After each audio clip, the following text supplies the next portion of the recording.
গাজীপুরে কালিয়াকৈরে মধ্যপাড়া ইউনিয়ন বিএনপির উদ্যোগে এক মতবিনিময় সভা অনুষ্ঠিত হয়েছে।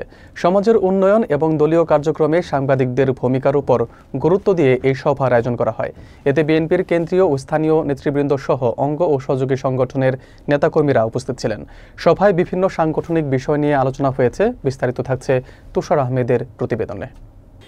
বৃহস্পতিবার সকালে গাজীপুরের কালিয়াকৈর উপজেলার আশেকনগর পার্ক অডিটোরিয়ামে মধ্যপাড়া ইউনিয়ন বিএনপির অঙ্গ ও সহযোগী সংগঠনের উদ্যোগে একটি মতবিনিময় সভার আয়োজন করা হয়। কালিয়াকৈর উপজেলা বিএনপির সাবেক সহসভাপতি বাবুচন্দ্র মোহন সরকারের সভাপতিত্বে অনুষ্ঠিত এই সভাটি সঞ্চালনা করেন মধ্যপাড়া ইউনিয়ন ছাত্রদলের সাবেক সহসভাপতি আমিনুল ইসলাম। এই সভায় প্রধান অতিথি হিসেবে উপস্থিত ছিলেন কেন্দ্রীয় বিএনপির শ্রম বিষয়ক সহসম্পাদক এবং বাংলাদেশ সড়ক পরিবহন শ্রমিক ফেডারেশনের কেন্দ্রীয় কমিটির সাধারণ সম্পাদক মোহাম্মদ হুমায়ুন কবির খান।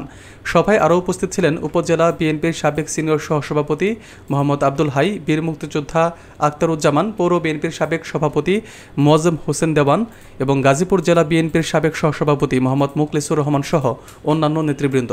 সভার মূল উদ্দেশ্য ছিল এলাকার সাংগঠনিক কার্যক্রমকে আরও গতিশীল করা এবং নেতাকর্মীদের মধ্যে সমন্বয় বৃদ্ধি করা।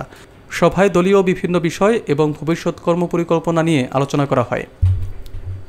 তো সেই মধ্যস্থানে একটা মিটিং করব, মানে ওই যে একটা আমাদের শীর্ষস্থানীয় নেতৃবৃন্দ ওনার কাছে আমরা আদর করতে করি, কাজেই উনি একমাত্র এই দলের মনোনয়ন পেতে পারেন।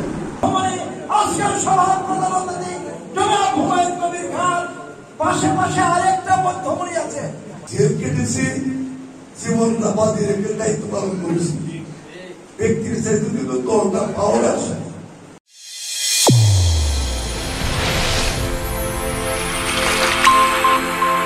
চ্যানেল A1 হৃদয়ের স্পন্দন।